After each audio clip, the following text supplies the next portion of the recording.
सुमित वत्स जी, अनूप शहर से। राधा राधा राधा वल्लभ शेयरवंश। महाराज जी, आपकी और प्यारी जी की कृपा से ग्रस्त धर्म के साथ साथ घर पर निःशुल्क विद्यालय के माध्यम से श्री जी की सेवा करने का सौभाग्य प्राप्त हुआ है। सभी विद्यार्थी गत एक वर्ष से नाम जप और नित्य प्रति नाम संकीर्तन करते हैं, परंतु उनकी पढ़ाई सुचारू रूप से रखने के लिए उन्हें दंड भी देना पड़ता है। तो मन में बड़ी ही दुविधा होती है कि कहीं वैष्णव प्रार्थना बन जाए, क्योंकि सभी विद्यार्थी नाम जप कीर्तन और तिलक धारण करते हैं। कृपया मार्गदर्शन करें महाराज जी। एक बार महाप्रभु चैतन्य देव के पिता महाप्रभु को डांटा।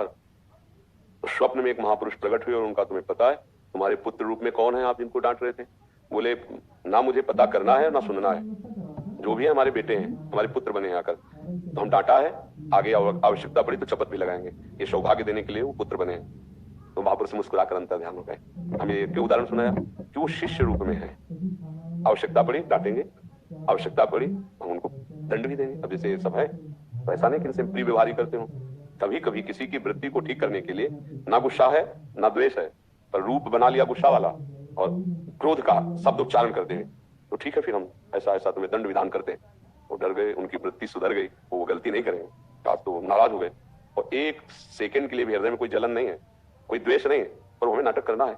अगर हमें गुरुपद में भगवान ने बैठाला है, ये शिष्य है, तो हमको इनके दोष दर्शन करने हैं। इनकी गलती क्या हो रही, इनकी त्रुटि क्या हो रही, क्योंकि इनकी उन्नति कैसे होगी।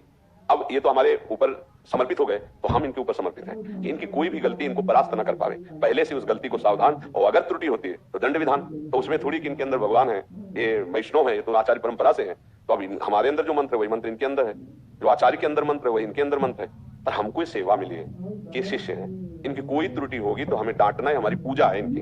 जरूरत पड़ी तो दंड विधान भी रचा जाता है। ऐसा नहीं कि सबको जैसे आप ये स्वरूप देख रहे हैं इतना ही नहीं है। जब अगर गलती कर दी तो कठोर स्वरूप ही है कि आपने हमारे सिद्धांतों को जानते हैं, आपने ऐसा कैसे कर। अब क्या हुआ, उनका चित्त संभल जाएगा और प्रभु की तरफ चलेंगे। तो आपका उद्देश्य उनकी उन्नति है, ना कि द्रोह है।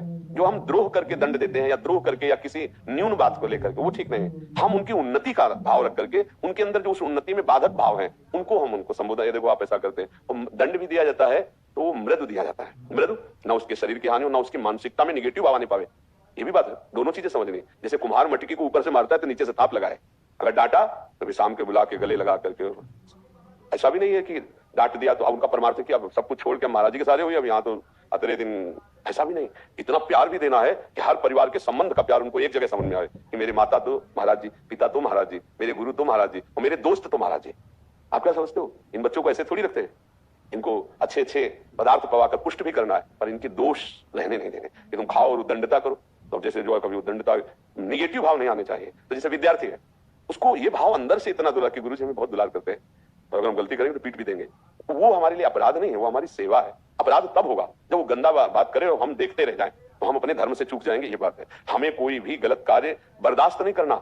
अपने शिष्यों में, अपने शरीर में तो होना ही नहीं चाहिए, अपने अनुगमन करने वाले शिष्यों में कोई गलती बर्दाश्त नहीं होनी चाहिए ऐसी जैसे अपने अंदर गलती बर्दाश्त नहीं होती। ऐसे नहीं, क्योंकि उनकी उन्नति में बाधा है। तो वो अब जैसे कुछ स्कूल के जो, अब बच्चा बहुत छोटा है, अब हरी डंडी बांस की, अब वो कोई क्रिमिनल थोड़ी है, विद्यार्थी है, खेल की अवस्था है, ये आसुरी प्रवृत्ति है, ये दंड नहीं है।